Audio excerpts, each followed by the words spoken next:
मुख्यमंत्री जयराम ठाकुर की अध्यक्षता में आज शिमला में हुई एक बैठक में हिमाचल प्रदेश मंत्रिमंडल के 6वें राज्य वित्त आयोग के गठन के लिए अपनी सहमति दे दी है। आयोग पंचायतों और शहरी स्थानीय निकायों की वित्तीय स्थिति की समीक्षा करेगा और राज्यपाल को इन पंचायतों की वित्तीय स्थिति और शहरी स्थानीय निकायों के करों, कर्तव्यों, टोलों और फीस के निर्धारण, पंचायतों को सहायता अनुदान के निर्धारण में सुधार के बारे में सिफारिशें करेगा। राज्य के समेकित कोष और पंचायतों और शहरी स्थानीय निकायों के ध्वनि वित्त के संबंध में भी किसी भी अन्य मामले से मंत्रिमंडल ने जल शक्ति विभाग में जल रक्षक, पैरा फिल्टर और पैरा पंप ऑपरेटरों के मानदेय में 300 रुपए प्रति माह वृद्धि की है। कैबिनेट ने वर्ष 2020 के लिए हिमाचल प्रदेश राज्य नागरिक आपूर्ति निगम लिमिटेड के माध्यम से ई टेंडर के धारण पर स्कूल पहली, तीसरी, 6वीं और 9वीं कक्षा के स्कूली छात्रों को अटल स्कूल वर्दी योजना के तहत स्कूल बैग की खरीद, आपूर्ति और वितरण के लिए अपनी मंजूरी दी। उत्तर प्रदेश मंत्रिमंडल की बैठक माननीय मुख्यमंत्री श्री जयराम ठाकुर जी की अध्यक्षता में हुई, जिसमें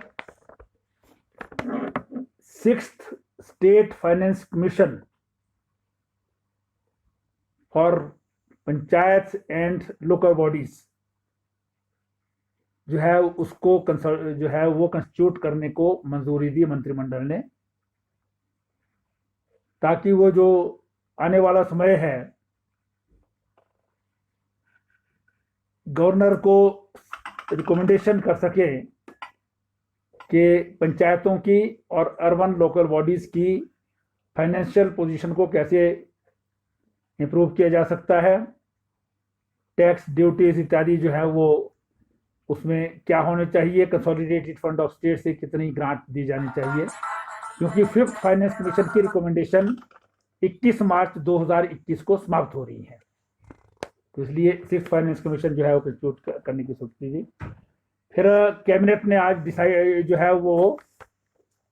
निर्णय लिया है, जो माननीय मुख्यमंत्री जी की घोषणा थी, जल रक्षक, पैरा फिटर्स और पैरा पंप ऑपरेटर्स जो जल शक्ति विभाग में काम करते हैं उनके 300 रुपये पर मंथ जो है वो जो मानदेय मिलता है उसमें बढ़ोतरी की है। अब जल रक्षक को 3300 रुपये मिलेंगे और पैरा फिटर और पैरा पंप ऑपरेटर्स को जो है वो 4300 रुपये पर मास जो है वो प्रति मास उनको मिलेंगे। इसके अलावा जो रूरल एरिया में भी, अर्बन एरिया में भी 2 या 3 बिस्वा जो है वो जमीन जो गरीबों को जो है वो नौतोड़ में दी जाती है मकान बनाने के लिए, उसकी अभी तक आय सीमा जो है वो 50,000 थी, उसको बढ़ा करके 1 लाख कर दिया है। प्रदेश में अटल स्कूल वर्दी योजना चलती है, जिसमें हम स्कूल बैग्स जो है वो छात्रों को निःशुल्क देते हैं। जो पहली क्लास, तीसरी क्लास, छठी क्लास और 9th क्लास के बच्चों को जो है वो ई टेंडर के हिसाब से सिविल सप्लाई कॉरपोरेशन जो है वो टेंडरिंग करेगी और उसके बाद जो है वो बैग्स जो है वो खरीद करके बच्चों को दिए जाएंगे, उसको भी स्वीकृति दी गई है। फिर एक कैबिनेट ने निर्णय लिया है, एक स्टेट डिजास्टर मिटिगेशन फंड बनाया है।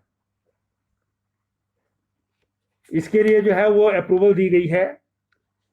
जिसमें सारे जो डिजास्टर मैनेजमेंट एक्ट के अंदर जो फंड्स हैं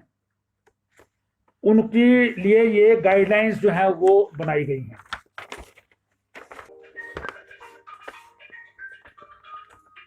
80 करोड़ करंट फाइनेंशियल ईयर में इसमें डिजास्टर रिस्क मैनेजमेंट फंड जो है ये मिटिगेशन के लिए यूज होगा।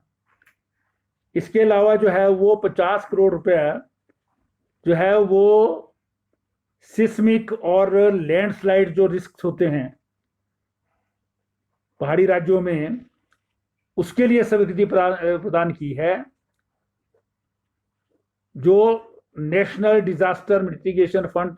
से प्रदेश को मिलेगा। ये फंड नया क्रिएट किया है। फिर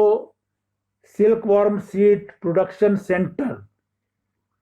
जो पहले से एस्टेब्लिश है थुनाग में, तो उसमें जो है वो 4 पद जो है वो अलग अलग कैटेगरीज के जो है सृजित करने को भी स्वीकृति दी गई है। साथ में जो है वो नया पॉलिटेक्निक इंस्टीट्यूट सुला विधानसभा क्षेत्र में जो है वो खोलने को स्वीकृति मंत्रिमंडल ने दी थी, और उसमें विभिन्न किस्म की 29 पद जो है वो भरने को भी मतलब सृजित करने का जो है स्वीकृति मंत्रिमंडल ने दी है। इसी प्रकार से मंडी जिला के टीरा में जो सिविल हॉस्पिटल स्तरोन्नत किया गया है, उसमें विभिन्न प्रकार की पदों को जो है वो सिविल हॉस्पिटल में जितने पद जरूरत होती है उनको भरने की जो है वो स्वीकृति प्रदान की गई है। रेवेन्यू सेक्रेटरी ने जो है वो प्रेजेंटेशन दी, जिसमें सारा कोविड के दिनों में कितने केसेस हुए, कितने लोग बाहर की स्टेट से प्रदेश में लाए गए, कितने हिमाचल से बाहर की स्टेट्स में गए, और इसमें जो कितना पैसा कोविड फंड में है, कितना डिजास्टर मैनेजमेंट फंड में है, और उसमें कितना व्यय हुआ है, जो डिपार्टमेंट की वेबसाइट पर है, जिसमें हर एक व्यक्ति के जो है वो नाम सहित जो है वो उसमें डिपेक्ट जो है वो किया होता है, जिसके बारे में स्टेशन जो है वो कैबिनेट में दी गई। उज्जवल हिमाचल के लिए शिमला से ब्यूरो रिपोर्ट।